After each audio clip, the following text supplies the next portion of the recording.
You're already live. Live. Now wait for the green. There we go. We're live. Okay, guys. We are here today for our lunchtime chat. I'm Wanda. And I'm Danny from Deep South Homestead. He waits till I get my mouth full and then he starts. I always do that. I always do it all the time. From Lori Family Homestead. Those things, they brought one while ago. What? Where's my hands? There you go. It's about this long. It's a cucumber. It's a and it's still good. And they get up to 36 inches. So Heather and I are going to try and make sweet relish tomorrow out of the Armenian cucumbers. And then Danny brought in some of my bell peppers. Purple ones. We are growing the purple bell peppers. And I put, what did I tell you, half a gallon of sweet peppers up today. And thanks to the Lori family, I put up half a gallon of hot peppers. And Danny and I are going to be putting up okra. We're going to be canning okra after a while. So yeah, we got a pile of it. Our okra's just overdoing right now. Yeah, for a long time we didn't think we was going to get any, but God was good. I have a picture of the okra. Oh, okay. Hold on here a minute. She's got pictures. I wasn't aware of this. Okay. I forgot. This is the Star of David okra. Run it down and see if I put a picture of the what it looks like in the field. That's the Star of David. That's the size we pick it at. You don't want to let it get any larger than that. Hey, guys. Several of them's popped in. I can't remember. Yeah. No, I didn't put the picture. I had a picture of me standing in the okra. And how tall is it? The okra's over 10 feet tall. Yeah. It looks like trees. I forgot that picture. I was going to put it in there, but I forgot it. I'm going to take it. Peppers at the greenhouse? Yeah, this is the ones no, it's the peppers in front of the barn. In front of the barn, yeah, okay. We don't have any at the greenhouse yet. But that is our pepper plants at the front of the barn. Yeah. That's bell peppers now. These are all bell peppers with the irrigation system in the pots. And Danny brought in what, 6 or 8 this morning? I brought about 6, about 6 in a while ago. There I go. Yep. I hear the oven beeping, so she's got to go take care of that. Let's see here. The Living Garden said, I picked an asparagus bean over 12 inches long yesterday. Yep, I've actually had those things get up to like 3 feet long, so they'll actually, you keep the water poured to them, guys, the yard-long beans, I call them yard-long beans, they're asparagus beans, they will actually just grow. Hey, Beth. Living Garden says, how cool, I'm going to grow okra next year. And there's my daughter, Jennifer. She dropped in here. Okay. Let's see. What is this here? Oh, this is, I guess Wanda took some pictures of our sweet potatoes. As a matter of fact, that's what we're having today. So let's just stop for a moment before we go any further. And let's show them what we're having. I have a baked sweet potato, and I've got a video coming up how I bake it 2 different ways. So that's what I'm checking the oven now. Yeah. And I'll have to get up again in a few minutes. But mine is baked one way, and mine is baked the other way. Now, Wanda wrapped hers in aluminum foil. You're giving away my secrets. Well, I'm sorry. I mean, they want to know. I mean, you tell them I baked a different way. I've got a video coming out on that. Okay. Never mind. Never mind. Okay. Anyway, I'm just stopping him right there. Okay. But anyway, mine. Where's my plate at? Here we go. If I can do this without falling off. It's done the second way. It's done the second way. But my baked potato is here. I have a hamburger patty from the ground beef that we worked out a negotiation deal on. And I have sweet potato. What do you call this stuff you make? It's just a sweet potato dessert. Okay, it's a sweet potato dessert. A crustless sweet potato pie. Okay. I knew there was a way. I knew there was a better way to say it. And then I have canned pears. Here on my plate right here. I'll get my plate up. Right there is canned pears. So everything here is from Deep South Homestead, except the meat on my plate. And the Armenian. And the Armenian cucumber come from across the road on the other side of the gravel road where the Lories live at. But nothing here is actually store-bought. We've actually bartered for the meat. So Jennifer says she's getting ready to share the new Parkinston Living listing in the Facebook gathering group soon. If anybody's interested, there is a Wolf River. I think, yeah, it was on Wolf River. So it's in the vicinity of Deep South, and Jen's a realtor, so she's going to post that in our Facebook group, Deep South Homestead Gathering Place, in the next day or 2. What kind of sweet potatoes did you grow? Okay. let me answer this. I'm just going to say 1414 because I don't know what the SJM stands for, but Sergeant. Is that Sergeant? Maybe that's what. Is that what that's supposed to mean? I don't know. Oh, anyway, 1414. Okay, we're gonna go with that. Question: what kind of sweet potatoes do you grow? Actually, I don't know the variety of my sweet potatoes because I got these sweet potatoes like 20-something years ago. Some of them are Puerto Rican. But we have some Puerto Rican reds. We have some Beauregards. We have some purple ones. And white. We have some white Triumph. Mm-hmm. We have some white ones we don't know about what they are because we don't know what variety they were. They didn't even know. So they didn't even know. And we have some Vardaman varieties. Where do we get them? Where do you get the slips? We grow our own slips. We save our own sweet potatoes year after year after year, and we grow our own slips, so we have no out-of-pocket expenses on any of our potatoes ever. Mm-hmm. So I hope that clears that up for you. It's a house in 5.4 acres.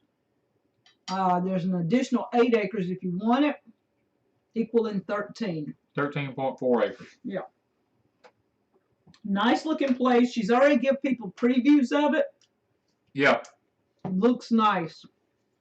And it's only 17 miles from us. It's really close. And it looks to be rural. Yeah.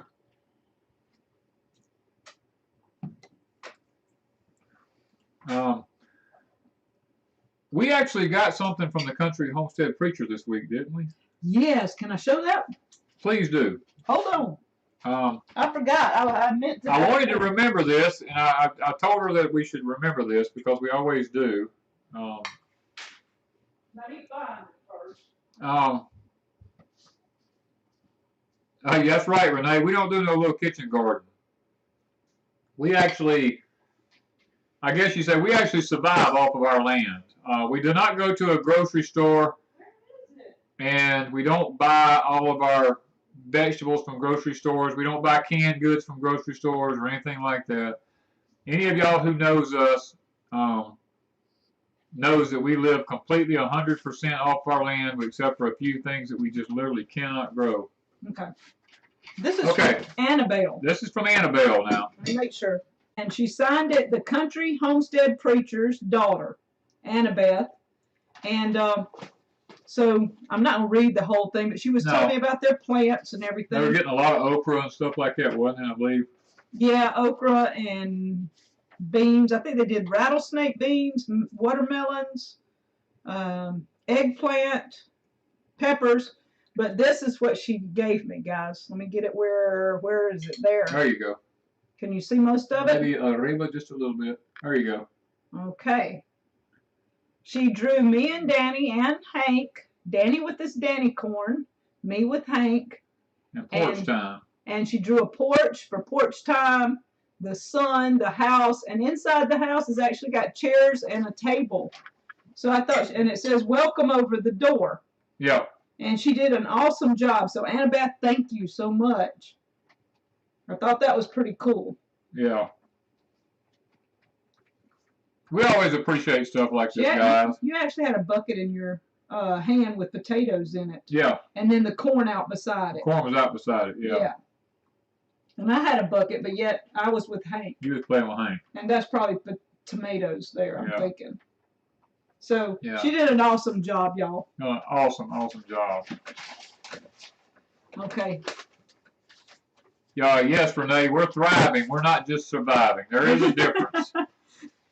As a matter of fact, when Hurricane Katrina come through, you know, I had a lot of timber down, but I didn't have to go sit in gas lines because there was plenty of gas. I didn't have to worry about that.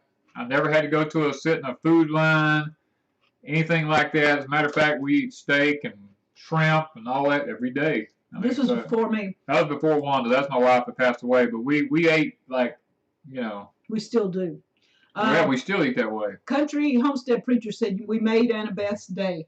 How old is Annabeth, by the way? I don't think it told. They didn't tell us how old she was, but Jennifer says the property is off of Tallyshaw Road. You know where that is. Yes, I do.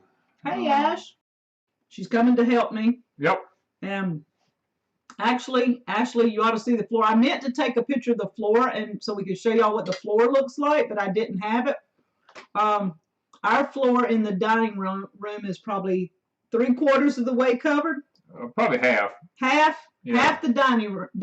Half of it's in canned goods and the other half's in sweet potatoes. Annabeth is 8. Thank you. Tell her we appreciate the picture. She did a great job. Okay, let's see what this one is. Okay, y'all, see this sweet potato here? We dug, it's called a mother potato. It's the one that's right on the very bottom of the plant. Actually, Heidi Laurie is the one that actually dug it up when we were working together, digging potatoes. That potato is almost as big as Wanda's head. Ashley and Dean want to know about the property. Isn't that awesome? Well, they can talk to Jen. Jen's online here. They can get with her. But this sweet potato, guys, is almost as big as Wanda's head. It's huge. Are you saying my head's big? Wanda's got a huge head, or the potato's either very huge. Whichever way you want to look at it. But it was. I mean, it was really Heidi found it, and she just went ecstatic when she found it. Heidi went crazy. If y'all watch our video, you'll see her. Yesterday's video. I don't think she could actually figure out what word to use. I mean, she kept coming up. She was creating words, I believe. Meteor, like a meteorite from the but when sky. she was trying to describe it, she was coming up with all these crazy words. Words, Hey, hi, Danny. I have 6 chickens and a couple of ducks. Before there was fed, what did farmers feed their flock? Before there was feed, what did farmers feed their flocks? If an LCE happens, I'd like to be ready. Hey, Jen at the Nut House. Well, Pepita, that sounds like pumpkin. The truth of the matter is they've always had grain. I mean, people's always raised corn. They've always raised wheat or rye or barley or all this kind of stuff. Even the wagon trains, when they traveled out west, they would stop periodically and pick up corn and grain and flour and all this kind of stuff. I mean, so chickens is always they free ranged a lot now. And they just gathered stuff off the ground, insects, bugs, which is where they get their omega-3s from, by the way. So they would either free range. Yeah.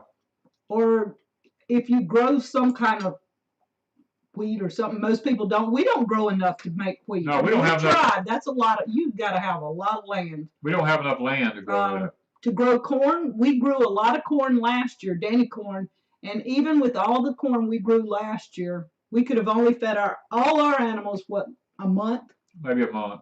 We would have to have 12 times the land we have to keep enough grain to keep ours fed. Yeah. So we feed them weeds. We do. Weeds is our go-to. The weeds is our go-to. I mean, literally. And the vines from the sweet potatoes. Yeah, we don't waste nothing. So. And do you feed them the green bean vines when they're still green? If you're taking them down? No, I don't feed them anything like that. We compost those. We did the peas. The peas we fed them. So there's certain vegetables that they can eat the plants of. Yeah, butter bean hulls. You don't ever give butter bean hulls to an animal, or lima bean hulls, whatever you want to call them. Yeah. But anyway, Wanda's got a picture here of y'all's. The one who's stealing the show at Deep South Homestead. Right now, Deep South is not Deep South. It is the Hank Show. It's becoming the Hank Show, Just saying. And there he is, guys. The video I'm going to try to have out on Crazy Days later is a photo shoot of Hank, plus Hank has been in trouble. So. Yes, Hank has got himself in trouble. So the video coming up is Hank is in. Yeah. If he's going to get it, if I'm going to put him in the pen, he knows it.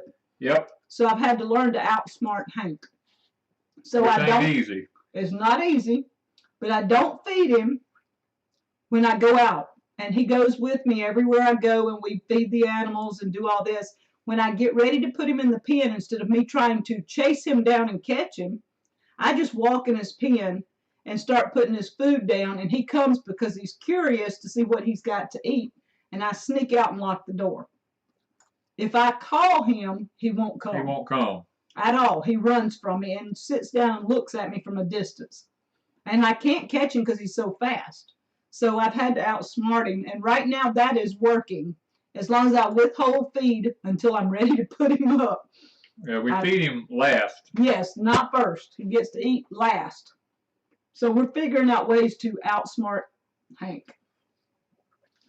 Renee said, my grandparents grew soybeans to feed their pigs. That's great. If you can find non-GMO soybeans, that's really good because soybeans are loaded with protein, like 30% protein. Mm-hmm. It's just very difficult today to find soybeans that are not genetically modified. Y'all, this sweet potato is good. I know I'm sitting here enjoying this, and I hope I don't bother people, but it's just so good. Yeah. And I know back in the day, a lot of people ate sweet potatoes so much that they don't care to have sweet potatoes. That's what they would say during the Depression, because this was a way. Actually, this is a poor people's crop, wasn't it? Yeah, sweet potatoes were the poor people's crop. We fit right in.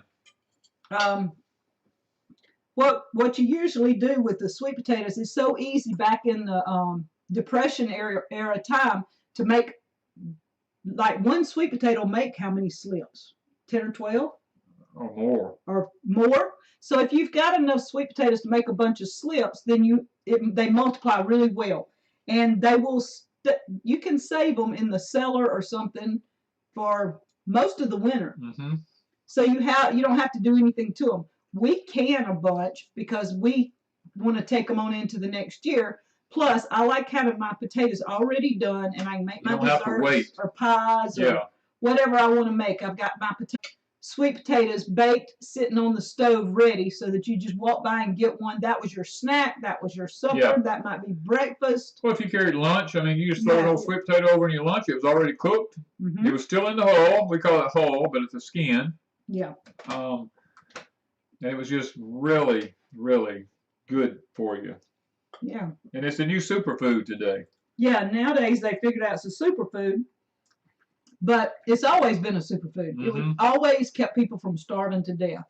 And it also helps to alkalinize your body. Mm-hmm. And let me say this. If you want to know more about sweet potatoes, I do have a book I wrote. You can go to our Etsy store, deepsouthhomestead.etsy.com, and there is a sweet potato manual there. There is an English pea manual there. There's lots of seeds there that you can purchase from us. And the sweet potato book tells you all about growing sweet potatoes and how I do it. Pictures. It's not just words. There's pictures to back it up from our garden. So yeah. And somebody said I needed to have Ninja Danny catch Hank. Ninja Danny catches Hank if he's anywhere around, because he just reaches down and grabs him. I just snatch him up, yeah. But me, by the time my hand gets from up here down to where Hank is, he's over yonder. Mm-hmm. He is gone. So it's hard for me to do that. Somebody asked about canning potatoes and sweet potatoes. When I'm canning Irish potatoes, we only put them in the water, in boiling water, for like 3 minutes. Yeah. Because potatoes and sweet potatoes will fall apart if you cook them and then put them in. So I put the potatoes in boiling water 3 minutes, then I can them, and I can't remember how long the process. No, not regular potatoes. Not regular potatoes, like 40 minutes, yeah. 40 minutes, yeah. And they're still falling apart. Yeah. But if you boil them for 10 minutes, like it says, they're already done before you process them the 40 minutes. Just turn them. If you do quarts, which is a long time for sweet potatoes. Yeah. But I only use them for pies and the desserts and things like that. Anything I need them already cooked and mashed up, and so they're soft enough already that I can do that. You can take them out and you put syrup and make your yams or whatever people like to do. You can do them that way. They are already to the mush stage. Pies. Yeah, they're already to the mush stage, but that's where I want mine anyway. Mush. Well, smushy. Smushy. You're gonna be like Amanda now. The smushy stage. Yeah. If you want really firm sweet potatoes, it's not going to happen when you can them. And even potatoes. Yeah. They're not going to be firm like you have them fresh. Right.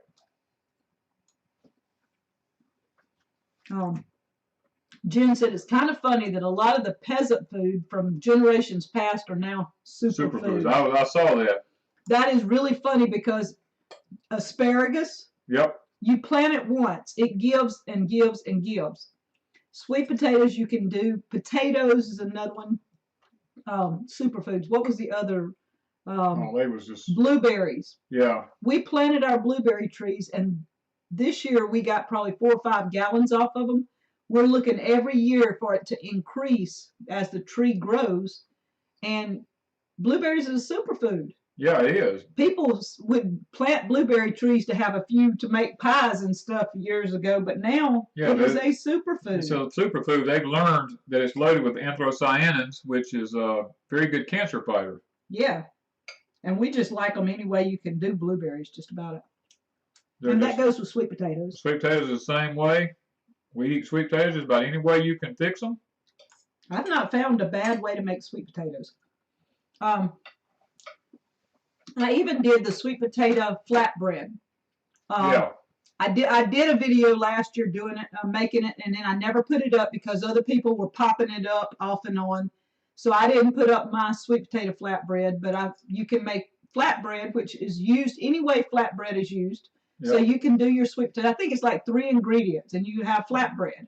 Sweet potato is the main. Super easy. Yeah, super easy. So there you would have your bread. You can use it as with your meat and use it as a vegetable with your meat, or you can use it as a dessert. You can make it up as a snack. So sweet potatoes can be used in any way to make whatever you want to. Any part of your meal, in other words.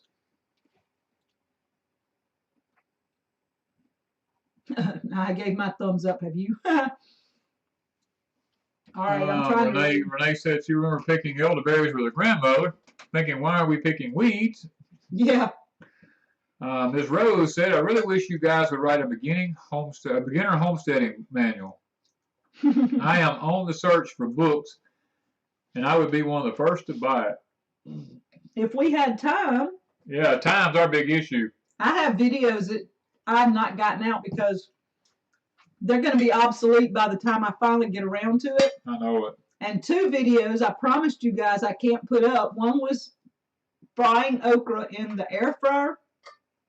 I had the whole video done, and I was cleaning out some folders, and I trashed the beginning of it, and I can't find the beginning even in the trash pile. I obviously cleaned the trash. You probably cleaned your trash bin and out too. So the beginning of the okra video is gone, so I'm going to have to wait till I air fry okra again, which will probably be in the next few days to make that video.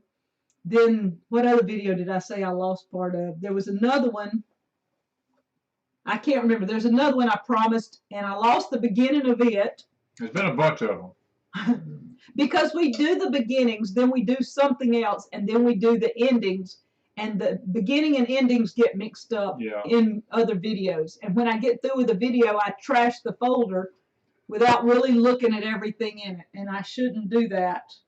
You would think after 3 years I would learn. Well, not me. It is what it is. Yeah. Stockman Homestead said, Danny, what are you planting this fall and when? Well, we're planting onions.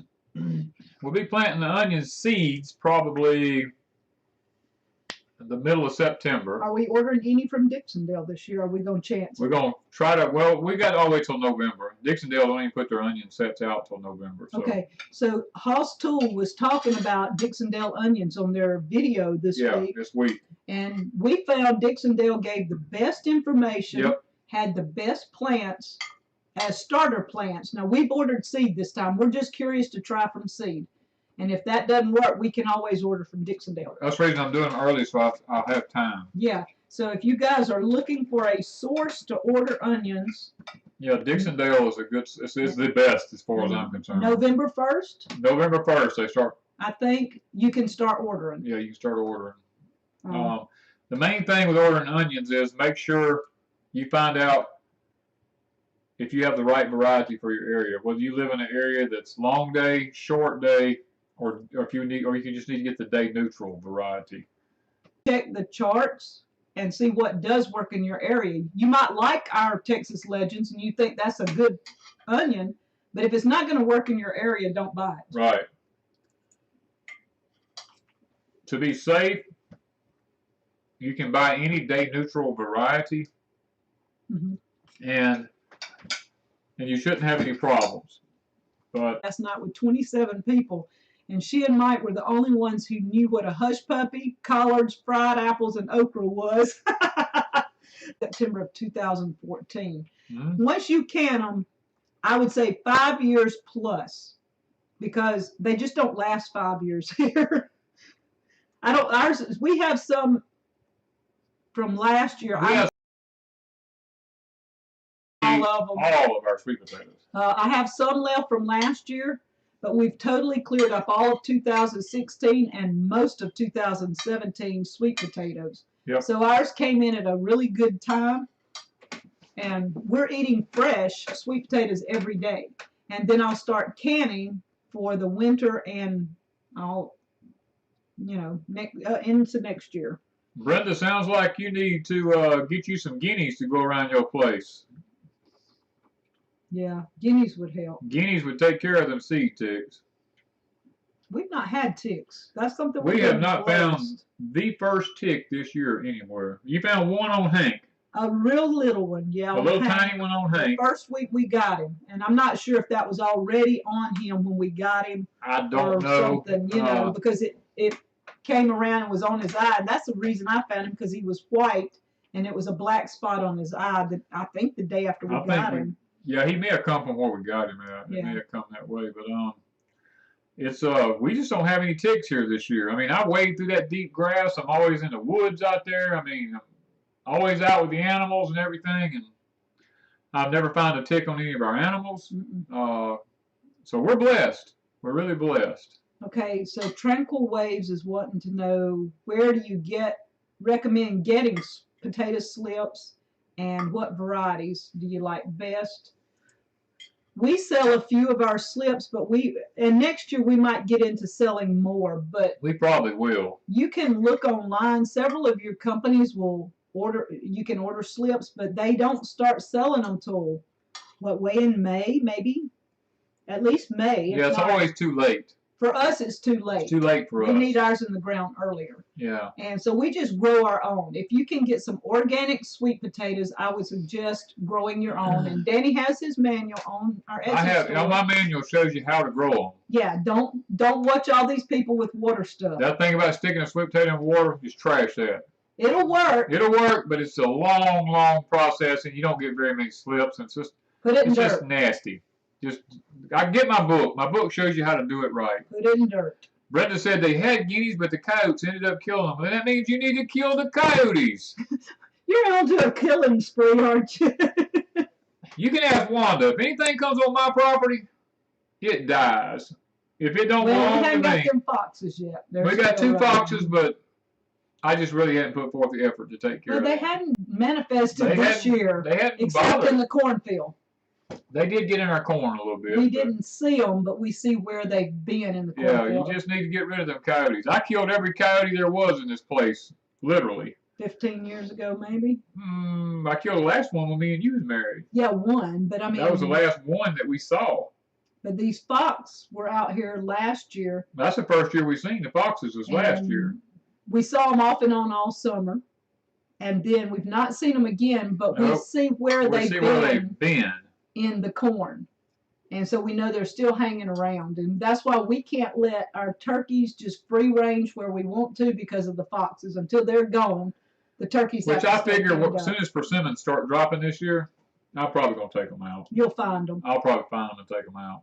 Yeah. Somebody said they got chiggers picking elderberries. Brenda. Chiggers and Terry said, I have so many squash bugs as we planted. They were beautiful one day and dead the next. We had the most beautiful squash plants that there ever was. And the squash vine borers got a hold to them, and literally they destroyed them. So we got maybe 3 little tiny pickings off of them, and that was about it. Jan says, what's the best variety of purple or white sweets? Technically, on the white ones, I like the Nancy Halls better than I like anything else. But right now, all I could find was a Triumph. So that's what we have planted. Plus, we have a variety we're not sure about. We think it might be the Nancy Halls. But then as far as the purple ones, I don't really know. We're growing purple ones. Purple potatoes. The other one sent slips, right? Yeah. So one of them, we grew our own slips from the potatoes someone sent, and the other one sent slips. So and they're beautiful. Both of those 2 beds are awesome. But you won't dig those for what? Well, it'd be a while before yeah, probably another month before I dig them because Yeah. we got them in so late. Oh, Brenda saying we need a big coyote hunt. Yep, you do. Ms. Rose said we had a predator in our chicken coop last night or night before last. Better get them or they get you chickens. Yeah, and Time to Sow says a good livestock dog would help. It will. We've got Hank. We're not sure what he's going to be yet, other than a movie star. He's turned out just to be a movie star so far. He won't bark. I mean, I wanted him to bark when people come up so we know someone came on the place. But right now, he sits and looks at everybody that comes up and just wags his tail, and he's just happy to see company. Yeah, that's because we get on to him for barking, I think. Yeah, because we don't want him barking all the time. So I guess he's kind of gotten used to, hey, I'll just sit here and keep my mouth shut. Jen says, we got lots of male flowers and hardly any female on the squash. Our Cherokee Tan pumpkins, I monitor them every morning because when I see a female, I hand pollinate it. Well, guess what? In over a week and a half, there's not been a female bloom on that pumpkin anywhere. But there's probably been 50. There's probably been 50 male blooms all the time. And our squashes in the holler did the same thing. All of them. We got 7 Cherokee Tan pumpkins from the hollow. And there was blooms everywhere, but we only got 7. And we've got, 3 or 4 up here that have actually got small pumpkins. Yeah. And out of 50 or 75 blooms. So... Ashley said she saw a huge flock of Canadian geese just a few blocks from the beach the other morning. Seems a bit early for them, doesn't it? Well, actually, Wanda and I were traveling yesterday and coming home, and we saw a huge flock of them landing in a pond. It was gorgeous. It was just beautiful to watch it happen. But the truth of the matter is, Ashley, this is the bottom line. Canadian geese have actually begun to migrate down into our area and our climate. There is now an open hunting season down here for Canadian geese. Where they used to wasn't anymore in years past because we just didn't have them here. But now we do have local Canadian geese that's become acclimated to our climate, so they're probably just locals. Could be, yeah. Tammy said, Hank is a movie star and he will learn. He's learning, he's spoiled. Kim Jack says, my Cherokee Tans come in waves too. Tons of males and 1 or 2 female blooms. That's exactly what we're experiencing. And as soon as I see a female, I always hand pollinate it just to be sure. Yeah. And somebody was asking what causes it. And Jen said it was on different varieties. Ours was also different varieties. It wasn't just the Cherokee Tan pumpkin. It was our squash did the same thing. Our cucumbers did the same thing. Our South Georgia Candy Roaster squash did the same thing. Yeah, any of the squash and pumpkin type things. Yes. Anything in those vine areas, we're all doing the same thing, putting on male blooms and very, very little female blooms. Yeah. So I don't know, and it can't be. I think we're noticing it with everything, though. I don't think it's just that. I think that may be part of the reason why a lot of our stuff is just not growing like it should. Yeah. Because it can't be that we're doing something wrong or you're doing something wrong because you've got Jen's in California. Right. We're in Mississippi. There's no way our atmosphere is the same. Our climate's not the same, even though they're similar. So we didn't get the seed from the same companies. We save a lot of our seed. Well, we save most all of our seed. She saved some of hers, so we know it's not a seed issue. Right. So what is causing it? It has to be atmospheric some way or climate, whatever. It was all the vine stuff for her too. Everybody said it was the vine stuff. Jan said my watermelon has all male blooms. Yes. So with my yellow and with the yellow squash. See, they're saying watermelons too. We didn't have any watermelons. Well, we got 3 planted, but they're not doing anything. They're not doing nothing. They were the old variety ones. And see, Terry said it happened with her cucumbers. The first ones I planted, the cucumbers, I only got a cucumber every so often. They were beautiful plants, just no cucumbers. And then they died back, and I was fixed to pull them up, and they started coming out a second time. And when they came out the second time, I could pick one and go off somewhere and come back, and Danny'd be picked another one. Yeah. And I said, where did you find that? So they were just, we got quite a few off 4 or 5 plants. And now they're starting to die again, but I noticed one of them starting to turn green and come back out again. So I think they have 9 lives. Oh, they look crazy. I know that. Sharon says, does squash bugs live in the ground and does DE help? Sharon, I'm going to be honest with you. We ain't found a thing in the world DE works on. No. Not nothing. And we bought the food grade. We bought the fancy high-dollar food grade one. We've used it on our animals. No results. Used it on bugs, plants. I throw it on the ground around the plants the bugs while they're there. And the bugs just crawl off and don't pay it a bit of attention in the world, and they just don't die. So I don't know what's going on with that. Yeah, and Country Homestead Preacher said their watermelons were small. I've seen a lot of people say theirs didn't get very big compared to they usually get those big ones. Wayne wants to know when to pick the Cherokee Tan pumpkins. His is still green. Wait till you see them turning kind of a tan or orangish colored, and then when you see them turning, you can actually leave them on the vine if there's no rodent problems or it's not too wet. You can leave them until they turn completely gold colored. Or once you start seeing the tan streaks coming in the melon on the sides of the pumpkin, cut the stem as long as you can cut it all the way back to the vine, because the length of the stem determines how long that pumpkin will last. If you cut that, how do you tell the difference? And then, yeah, well, Azaleen was Aston, and then Sharon was. Well, the female bloom has the, if it's a pumpkin, the female bloom has the pumpkin on it. The male bloom doesn't. If it's a cucumber, the female bloom has a cucumber on it. If it's a male bloom, it doesn't. Gotcha. Well, she was Aston. Okay. Says we're offline. Somebody did. We got. The shadow of my light pole has changed about 2 hours. The shade of my garden is different. Well, as time goes on, we're going to find out that the sun, people's going to realize the sun is in a different location. Yeah.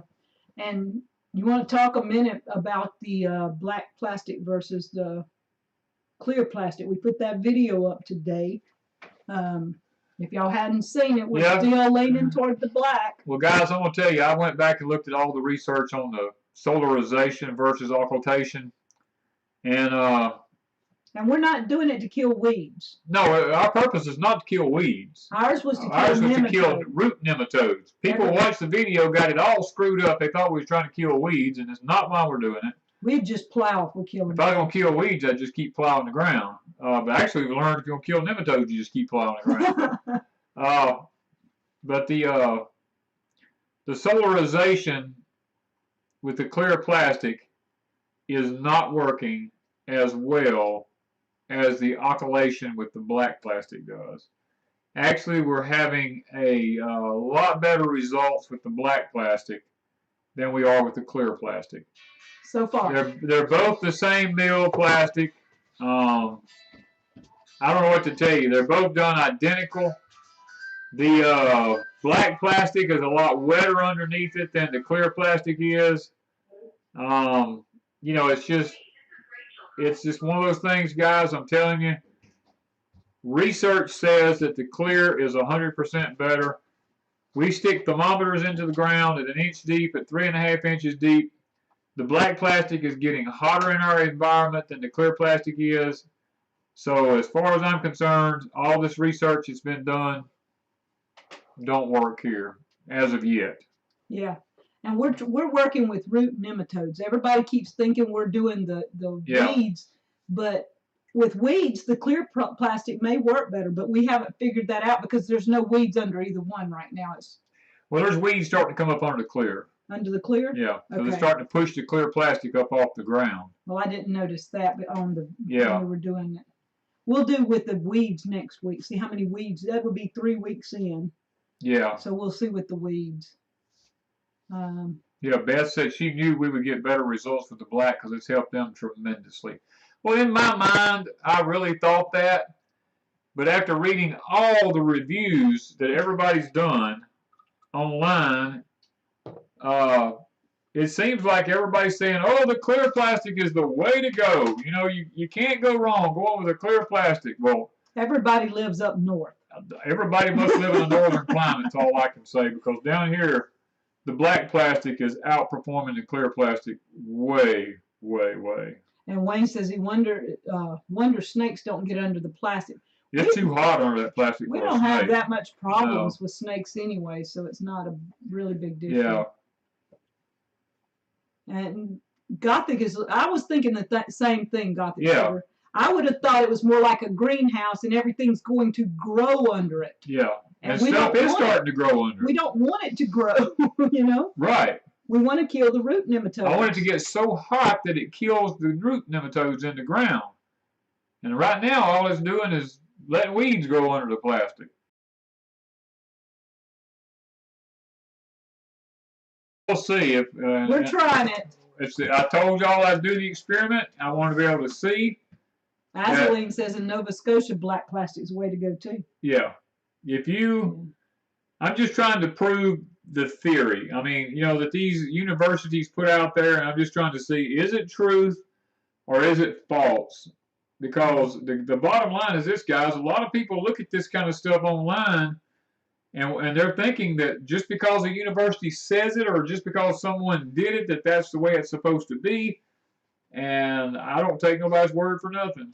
So Karen wants to know how to get rid of skunks. Tell her what you done. I just shot them. See? I shoot everything. Anything like that. Because I shot it from a long distance. Now, I'll say this. It was 100 yards from my house when me and you had first got married. Mm-hmm. About 5 years ago, wasn't it? He saw it on the back hill. I saw it on the back hill back yonder, walking in the hill, and I was a shooter for most of my life. So he took it out. I put three bullet holes through that skunk way back on that back hill, probably 150 yards back there, and just left him there for days until the buzzards come cleaned him up. Hello, Stephanie. How are you? All right, Diana wants you to explain root nematodes. Explain what they are, because they are. Where is Diana? Oh, okay. Diana Cole. Diana Williams Cole. Williams, that was my other wife's name. Okay, when it passed away. I have to make sure I say that. I'm not. He does have multiple wives. Well, he has had multiple wives. Yeah, but don't say that. That sounds horrible. My wife passed away. I am wife number 3. My wife passed away with cancer, so let's just get that clear. First wife, divorced. Second wife, passed away. I'm wife number 3. Just get that. I'm just multiple wives, but at different times. That's not what we're talking about. We're talking about root nematodes. I love you. I know. Somebody does, anyway. Anyway, there are beneficial root nematodes, and there are non-beneficial root nematodes. The non-beneficial root nematodes actually burrow. They're a tiny microscopic little worm, and they burrow into the roots of your plants, and they actually eat all the nutrients away from the plant. In other words, they destroy your plant's root system by eating the nutrients themselves, so your plant cannot take up the nutrients that it needs. Mm-hmm. And you see these big giant balls and galls all over your roots on your plant when you pull it up. And it's not a nitrogen-producing plant now, because nitrogen-producing plants have little small, tiny balls on them, but these are big old ugly knots all over the roots when you pull something up. It's too bad we don't have a picture of it, but we did a video. We did. It is on there. You pulled tomato plants. I pulled a tomato plant up. It's in one of our videos. One of our last tomato videos where he's pulling up in the Back to Eden garden. Yeah. We show what a root nematode, what the damage they do. We show the damage because you can't actually see them with your eye because they're microscopic. But now, if you have an overabundance of the beneficial root nematodes, lots of times they'll kill out the bad ones. Mm-hmm. And the way to combat that is lots of nutrient-dense, compost-rich soil really helps to balance out the nematode problems in the ground. And this is my question too. David said, wouldn't the nematodes just go deeper to get away from the higher temperatures? A certain amount of them will, yes. There's no such thing as actually getting away from destroying them completely. It's kind of like in your stomach. You have good bacteria and bad bacteria. You know, it's same difference. It's the same thing. You just got to keep it. It's just got to be balanced, right? It needs to be balanced. Portillo wants to know how to get rid of flea beetles. Well, let me tell you this. That's going to be a very difficult one, especially if you live in the southern part of the United States, because because of the popcorn trees, the Forestry Commission has introduced. I almost got Chuck laughing at you on that one because I know where he's going. Yeah, the Forestry Commission has released. Now, this is my understanding. Now, no one from the Forestry Commission has actually told me this. This research says, and if you want to believe research, we don't know. And I'm not 100% sold on that yet, but they're saying that the Forestry Commission has released flea beetles into our environment to combat the evasiveness of the popcorn tree. And as a result, the flea beetles are now destroying gardens everywhere. So we try to combat one thing with something else, and we try to introduce this into our, into our world, and we always screw up nature whenever we try. Even on my plants right now, especially anything like eggplants, pepper plants, all that kind of stuff, you start seeing all the little flea beetle holes all in it. So I don't know if there's going to be any getting rid of it. Yeah, okay. Terry wanted to know, some of her plants are getting a white foam on them. What would that be? A lot of that's caused by insects do that. Sometimes spittle bugs. I was fixing to say there's the spittle bug. There's sometimes there's some salamanders that can leave that type of stuff on stuff. Snails. There's a lot of there's a lot of different insects that can do it, but it's predominantly usually called a spittle bug. It look like a bunch of little white bubbles just sitting there like somebody just spit on something. Yeah, there's Mr. Okie Rob was saying that, and 2 or 3 others said spittle too. Yeah. Jen says she puts the beneficial nematodes in her garden and around the fruit trees, and it does help some. Yeah, the problem here is that the beneficial nematodes, it takes about 2 to 3 years to actually see any kind of benefit from it. And at my age, I don't have 2 to 3 years to wait. Yeah, we're trying to kill as many now and hopefully add some good ones to it to speed the process. Yeah, we're trying to jump ahead and just actually. Because this is our best garden, and we don't want to have to lose it. It's our best. Well, actually, our Back to Eden garden down here is actually worse than that one. And it didn't have them last year. It had none last year, and now this year, since we put the bark and everything on the ground, the root nematodes are so bad. I mean, it's done killed all my rattlesnake beans. It's done killed everything except the basil. And I guarantee you, when I pull the basil up, it's going to have it on the roots of it too. So we're fixing to start working with the Back to Eden garden shortly. Yeah, it'll be going away. And we worked on the greenhouse today, so we've got a video coming up tomorrow. Got a video coming up tomorrow about our greenhouse. We decided to go with the. Don't give it all away. He'll tell you the whole video. Okay, I just won't say nothing now. He's going to tell you the whole video before I get it out. I won't say nothing. You just worked on the greenhouse. I worked on the greenhouse today. Let's just leave it at that before I get, smacked upside the head here. If I do a video, it's useless if you don't tell them what it's about. Beth, yes, it's too early to start onion sets. We usually wait till, I wait till the 1st of November to put out onion sets. Of course, now I'm in South Mississippi, and Beth, you're in Texas. Northeast Texas, I think, just south of Okie Rob, right in that area right there. Ask Okie about what time. I think Okie puts his out around November, sometime like that, if I'm not mistaken. I don't remember, but could be late October, maybe early November. Rob's on here, so maybe he'll answer that for her. Because she's not far from him, just south of him there a little bit. Yeah.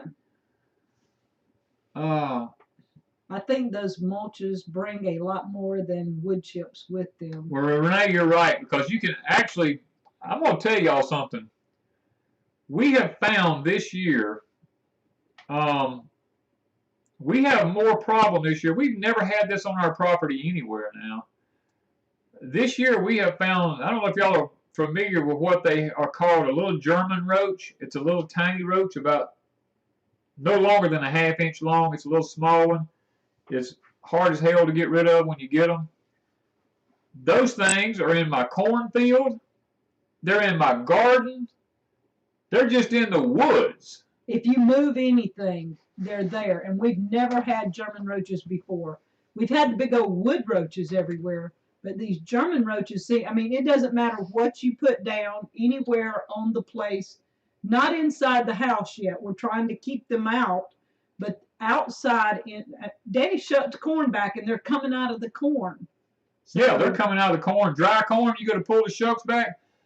They come out of them everywhere. We've never seen anything like this. The Lori family's having problems with them across the road. They're just all in the woods and the grass. I mean, I go down to feed my hogs. They're all around the feeders down there.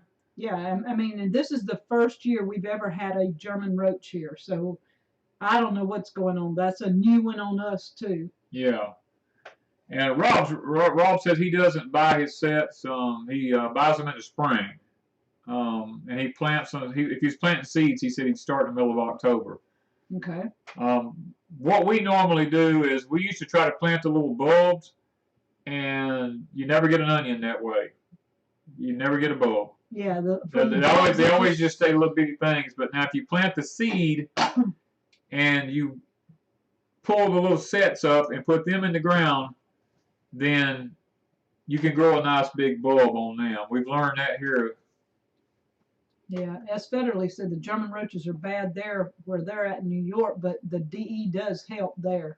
We would have to DE the whole property every day. I mean, it would take truckloads to get rid of them because they're in the woods, the gardens. I mean, it's just horrid. Sharon from Central Mississippi says, about how long before I can start planting my fall garden? Well, it depends on what you're going to plant, first of all, and how you're going to plant it. If you're going to be planting from seed, you can probably actually start probably mid-September.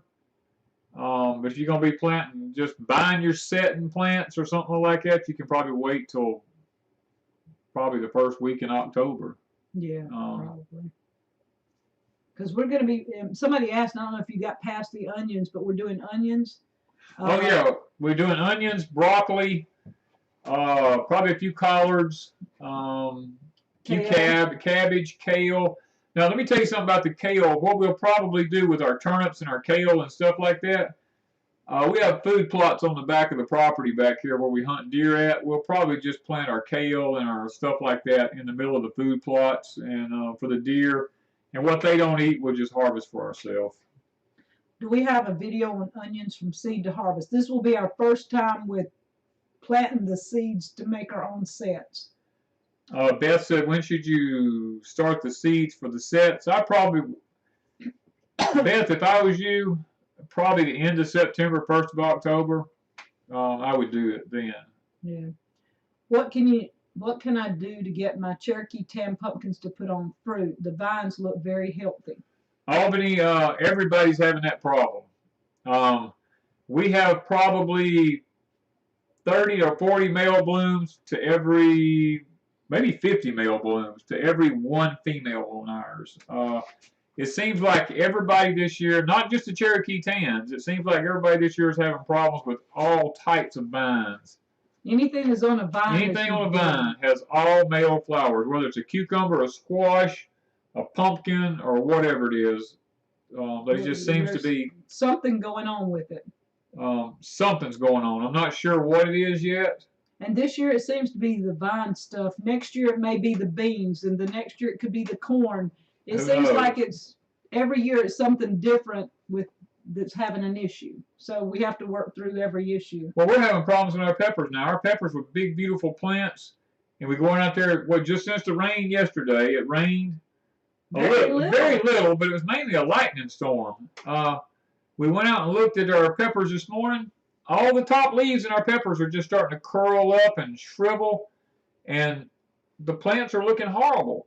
And they were so beautiful and green. As a matter of fact, let me show you here. Hang on just a minute. Yeah, I did have a pepper. Well, that was one of them anyway. This is what our pepper plants was looking like. And now they were big, beautiful plants. Now, we don't have a picture of them today, but we'll get a picture of them. They're the tops are all curling up. They're just curling over just like somebody sprayed them with something on top. I don't know what's going on. Some of the peppers, the little small ones, where they're usually, like banana peppers are usually yellowish. Bright yellow. They're not that color now. They've got brown looks to them, and some of them even just shrivel up and die and fall off. Yeah. And so Our banana peppers are getting dark brown streaks in them, and we don't know what's going on with that. Albany, you may have blooms before long because ours took forever to bloom. Seemed like, I mean, the Cherokee tans just didn't bloom for the longest period of time. And then when they start blooming, they just bloom like crazy. Yeah. Anyway, let me show them some of your. This is a cotton bloom right here, guys. Now, this is the brown cotton? Yes. Okay, this is brown. This is an heirloom variety of brown cotton. Marlon from Jen at the Nut House Dad sent me this a year or so ago, and I planted the green cotton last year, so this year I'm planting the brown, and I just think they're some of the prettiest blooms you've ever seen. But now this is Turn it off. I forgot to turn it off. I'm sorry, guys. Let me go. There you go. This is what it looks like the next day. The next day, after it's been pretty and white, then it turns to look like this. It turns kind of a pinkish color. We've noticed that. This is an heirloom variety. And then that's the cotton boll. That's the cotton boll. And it will grow like that until it gets bigger, dries out, and then it'll bust open, and my cotton will be inside. So we have probably, off of 6 or 8 plants, I've probably got 25 cotton bolls or more on them right now, which is pretty awesome for that few of the plants. Okay. S. Federley is saying that fruiting can be helped big time by eggshell powder and magnesium sulfate. We've been using magnesium sulfate a lot this year. Actually, I did some of my okra with magnesium sulfate. I do the peppers. I do the peppers every 2 to 3 weeks with magnesium sulfate. Mm-hmm. And so far, they've done beautiful up until the rain yesterday.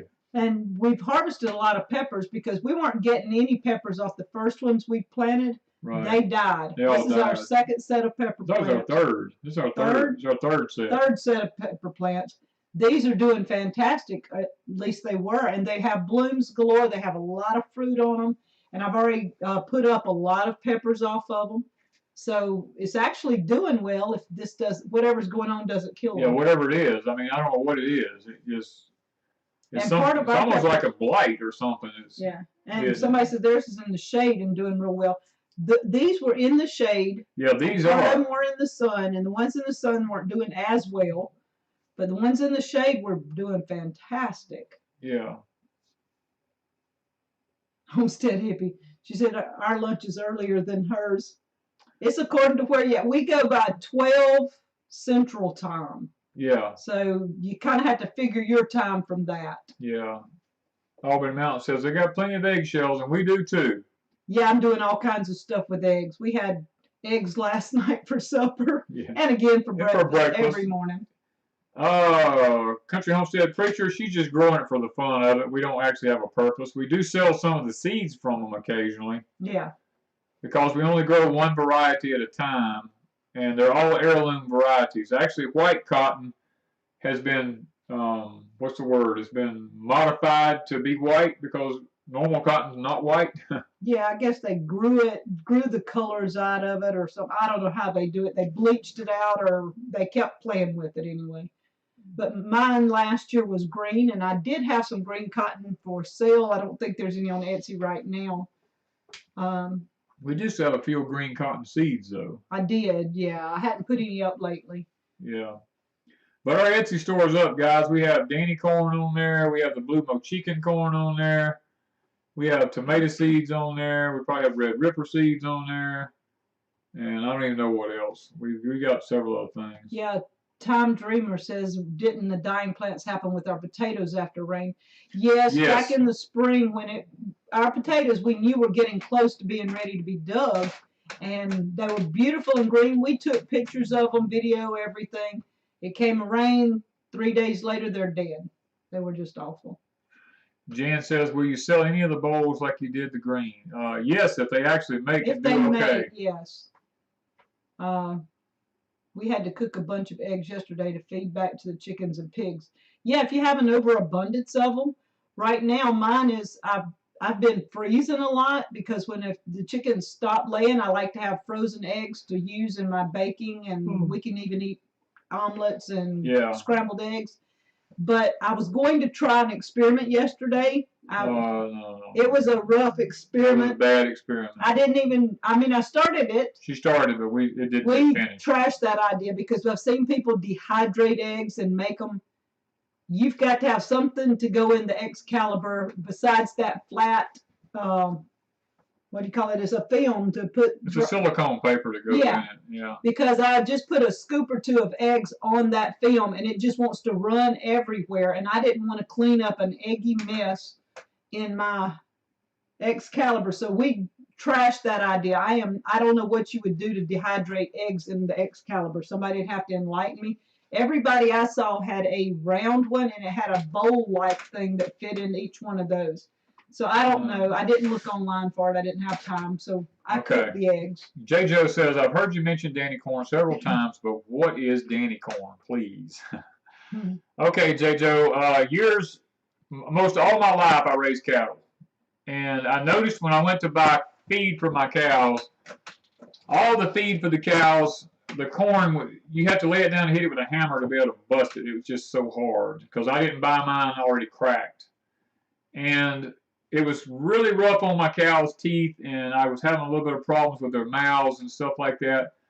So I come up with this theory that if I could create my own breed of corn that was heirloom and soft at the same time so that it didn't damage the cow's mouths, maybe I'd have something for my cattle. So I set out on a journey. It took me about 6 or 7 years to do it.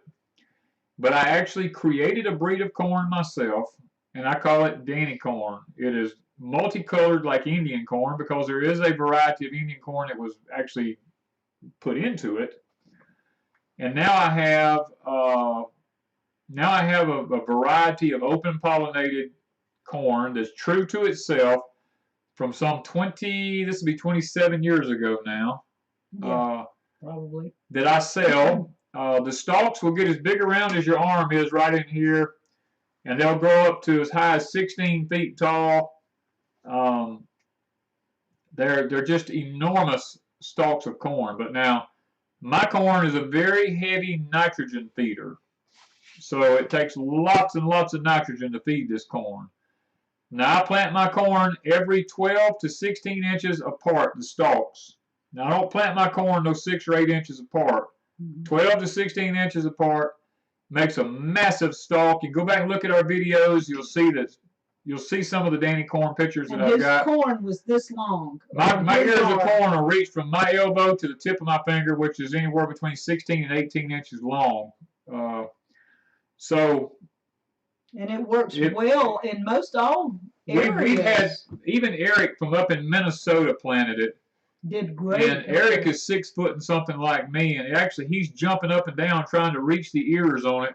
Last year. And Amanda from Freedom Acres grew it this year. She grew it in Arkansas. We've had people all over the country, some from Michigan, Virginia, Texas. It's been grown all over the whole country, and everybody who's grown it has said that it was an awesome corn. Julie said the stalks were giants. They are. Blue Ridge Prepper says they have some awesome Danny corn. See? There's still people growing it this year. Still people growing. Last year we asked people to send us pictures and we did a video. So you can go back and type in Danny corn, Deep South Homestead, and there's probably videos. But I did do one video in particular showing the people that sent me pictures what their corn looked like. Yes. So, and it was grown all over the United States. It's been grown all over the whole United States. Did you haven't used Hickory King in it? No. I did not use any Hickory King in my Danny corn. Ken asked that we remember him in prayer.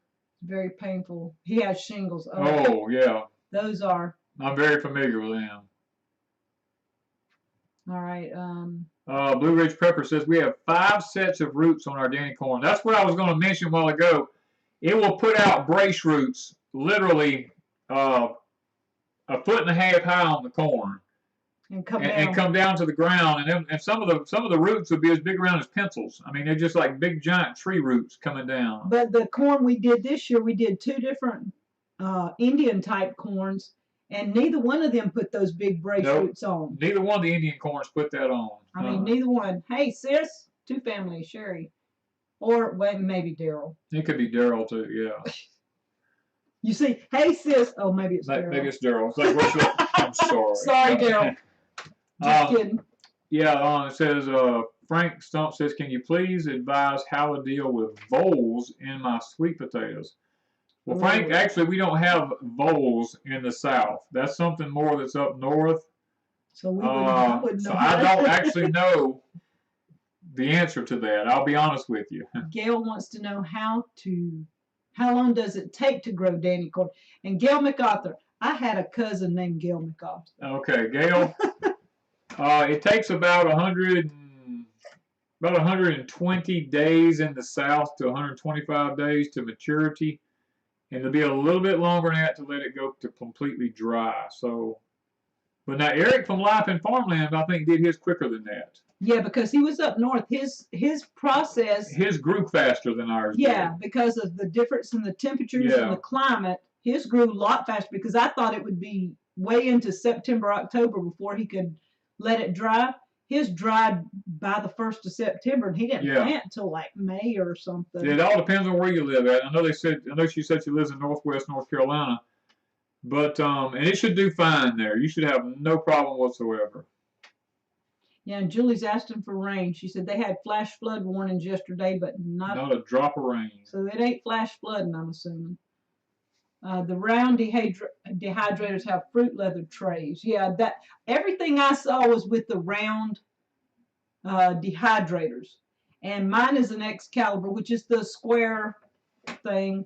And I love the Excalibur, and I like the idea of dehydrating a few eggs, but that ain't gonna work for me with what I have, so we're not doing it. Okay, Dennis said, have you ever grown Painted Mountain Indian corn? I have never grown that variety. I've grown a lot of different Indian corn varieties, not that one particular one. Okie Rob says Sean Woods has a channel on many ways to trap voles, so that's a good advice. Go check out Sean. I'm not familiar with his channel, but Okie says he's a good channel. I trust him. Yeah. Blueberries Prepper says he's going to take up his sweet potatoes just a little early because of the voles. Yeah. That's why we did last year. We had rats starting to mess with them last year, so we started digging early last year. Right now, we haven't found rats in them. The field that we dug this past week had no rat problems. Yeah. Do you need the sheets for the Excalibur? I have the sheets, but when I put the eggs on the sheets, it just runs, and I don't know. She doesn't have the sheets with the lips on the edge of them. I just have the flat sheets. It'll just run off of them. It'll just run off, and I don't like cleaning egg messes up. Use your old rings to hold the eggs inside when you dehydrate. What kind of old rings? I don't have any old rings. We don't have any old rings on ours. We just have the trays, and they got holes in them. Yeah. I don't know. All right. He tests all kinds of traps for mice, voles, and squirrels. Okay. Non-stick. I have the non-stick dehydrator sheets, but if I put those eggs on there. If you put the eggs on, they just run out, run over the edge, run all down in the dehydrator. And I hate cleaning stuff as it is. Yeah. Oh, two families said that something had eaten all their squash and tomatoes when they got home. Oh, wow. Julie says, weather wreaked havoc on their garden this year. Tomatoes not much bigger than cherry tomatoes. See, there's all kinds of cannon rings. I hadn't thought of putting cannon rings in there. See, I've got millions of those things. You have to have the wide mouth, though, to make it. Well, I've got some wide mouth. You could do that, I guess, if they'll. That would work, I guess. I don't guess coming in contact with the metal around the edges would have any kind of effect on it. I don't know. That would work. And they would already be in little round pieces, and it would keep them more uniform than just them laying out. Because I've watched the videos, and everybody that did them, I didn't trust any of them. Because it sounded like they were all doing it for the first time. And, of course, I'm doing it for the first time. I'd rather know somebody. But if you tell somebody you're doing it for the first time. Well, none of them told you that, but sentences in their videos gave away that that was their first time. Just saying. So if you've done an egg video, most all of them sounded like it was their first time of doing it. And so I was looking for some advice that I wouldn't make the same mistakes, because the edges will get real dried out and yucky looking. Yeah. The inside will still be kind of wet. I don't want wet eggs. I want them all dehydrated alike. Diane, I would not use store-bought eggs. No, I wouldn't. Because they've been washed. Yeah. You want your eggs fresh, as fresh as you can get them. From a farm that has not been washed. They want to be clean. Yeah, clean eggs, because chickens will lay eggs that don't have dirt or poop. If it's rainy, they're gonna track in their dirt on their eggs. You don't want those type eggs. You want your cleaner eggs that you can I just took a cloth and brushed to make sure there was no sand on them. Right. Everybody thought I was washing them off, but all I did was just take the cloth and wipe to make sure there was no sand on my eggs, and put them over in. And so we'll know in a couple of weeks. We're going to try our first eggs in the lime water. Okay. Hey, Mapleberry. Mapleberry. They're getting their cabin going pretty good. They got a nice looking little place coming on there. I've been watching as he built it. Yep. Got the roof and all on. Looks like it's good. So what projects we got coming up? Because we're fixing to have to go. We got to go get busy. We got some okra to can. We got to go start canning. Canning okra is going to be our first project. Yep. And I've actually woodshed. Got a woodshed. I got to add on to my woodshed, because if the solar minimum is accurate and they plan on us getting colder than what we've been being, I've only storing like 4 to 5 cords of wood right now. I need at least 10 cords, which means I need a bigger woodshed, so I got to add on to the back of it. And we have wood down all through the woods. We got wood down everywhere that can be cut up, so we just got to have a place to put it. Yeah, I got nowhere to put it. And in the south, if wood lays on the ground, it gets full of termites. Yeah. In a matter of just weeks, termites start getting in it. So we got to get a woodshed built with a concrete floor and get this wood up on it with a roof over it where it can stay dry. Yeah. So we're woodshed. The greenhouse is looking pretty good. The greenhouse is coming along. I got a few little things to do in the greenhouse still. And it looks awesome. But it's looking pretty good. What's another project we got going on? The solarization of the garden. We've got to finish with the Back to Eden. Got to finish the Back to Eden. We got to take up everything there and get that mess tilled up. We actually let the cows and the goats into the new pasture. New pasture where the corn was. And I haven't put that video up, but hopefully sometime over the weekend or next week I'll put a animal update, because I have some of almost all of our animals. I just hadn't put that video together to put it up. Is okra slimy, and how do you contend with that in recipes? Okra is slimy. If you put it in jars, it's going to be slimy. I like it. I don't have a problem with it. I don't have a problem. It's good for your digestive tract. Yeah. I use it in soups and stews. You can add it to... it's a thickening agent, too, if you use it and stuff. And if you're going to fry it, when you add your batter to it, it sticks to it automatically. It absorbs it. Yeah. So, I don't know. All I can tell you is, yes, it's slimy. Yeah, I don't think you're going to get away from that unless you pickle it. Mapleberry saw your ninja skills. He doesn't show those off. I don't show off very often, guys. I mean, I'm a disabled person, and I try not to show too much. Oh, I can't help it. No, he just didn't want to have to chase a chicken. I didn't want. We had 12 other chickens to butcher that day. I didn't want to be out running chickens all day, so I was like, let me just get this over with. He's pretty swift when it comes to stuff like that. I may be old, but I still get the job done. Yeah. So, what else? We've got Lori family possibly working on their house, so we're going to be in and out over there. We'll be in and out over there once they get ready to start building their house and stuff. We'll be probably helping them out a little bit. We've also got our cabin built, but we're just waiting. We want everything else. We've got some more fencing to do. We got more fencing to do and stuff like that. We want the cabin, but we want our infrastructure done first. So we kind of put everything on hold with the cabin till we can get a few things done here. We've got a bunch of little projects, and we know once the cabin starts, it's a full time. We got to do the cabin, so everything has to be done first. I'm even considering going ahead and getting another cow.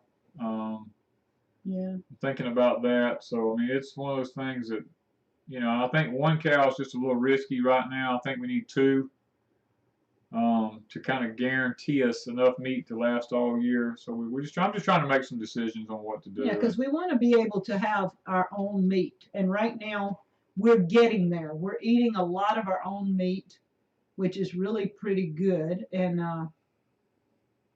do we need a round plastic tray for our eggs? I guess if they make them. If they made them, yeah. I haven't had time to look. We haven't had time to look for them. It'd have to be something that will fit in the Excalibur, and I can leave a tray out ever so often if I have to. Yeah. I don't know. I mean, I haven't really researched it yet. But we're hoping to get meat where we can handle everything. We've got 20 baby turkeys. Yeah, we got 20 turkeys. Hopefully by December. November, let's say Thanksgiving, December. Yeah, somewhere in there. We're hoping to be able to start. We want it to be cold. Yeah, with those, they're not big enough now. We're hoping they'll be big enough then. Yeah. So we would have the turkeys. We just harvested some of our chickens. During the winter, we may harvest one of our pigs. We hadn't decided yet. We're just working. The only thing that's really holding us up is the beef. And if we could kill 1 or 2 deer, we wouldn't worry about the beef because we love the deer meat.